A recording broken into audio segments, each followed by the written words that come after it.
one take, and that's it.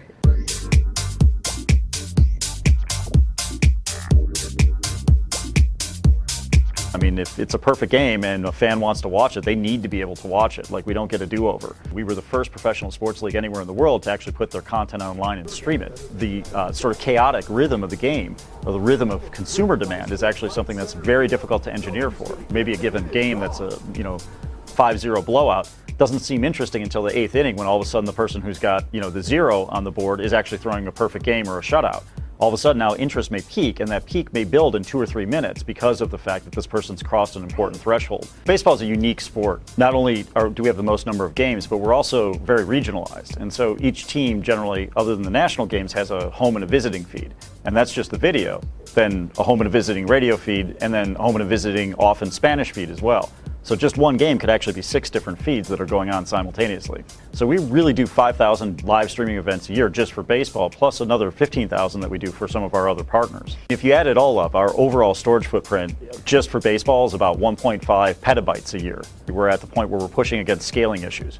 And so we've tried it, different ways of scaling different technologies, SAN technology, NAS technology, et cetera. And we had kept an eye on Isilon for quite some time because of their broadcast space, sort of pedigree. When they joined with EMC, now we saw the folks that we knew about regular IT-centric data. We now knew about folks who knew about broadcast data, and we knew it was going to have a life ongoing. The thing that's so appealing about Isilon is it does scale very linearly at very, very large volumes of both data traffic as well as just storage in general. The other side of it is just pure performance. I mean, the numbers speak for themselves.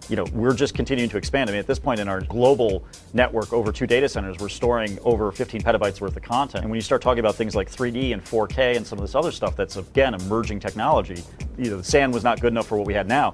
It's not going to be good when we start to scale it even further. And that's why the linearity of the Isilon scaling is very interesting to us and very important to us, because it really allows us to plan for what the application is going to be and not worry about if I'm going to fly disks out of the rack because I'm hitting it too hard. I think that the big thing is that we hit watershed moments in technology where something happens and now things are possible that weren't possible before. And that's really what Isilon is. It's a paradigm shift of philosophical doctrine to say, this is the way that people have envisioned storage in the past. I'm not going to do it that way.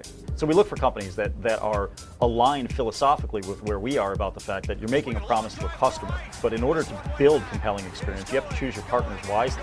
Isilon is a very important choice for us. And baseball's got a continuity unlike any other sport that's out there. The game will exist after me. It certainly existed for 100 years before me, but while it's in my possession, I'm the custodian of that game. And so the technology is just a proxy for that. If I make a promise to a fan to deliver a high quality experience that has these attributes to it, I have to keep that promise.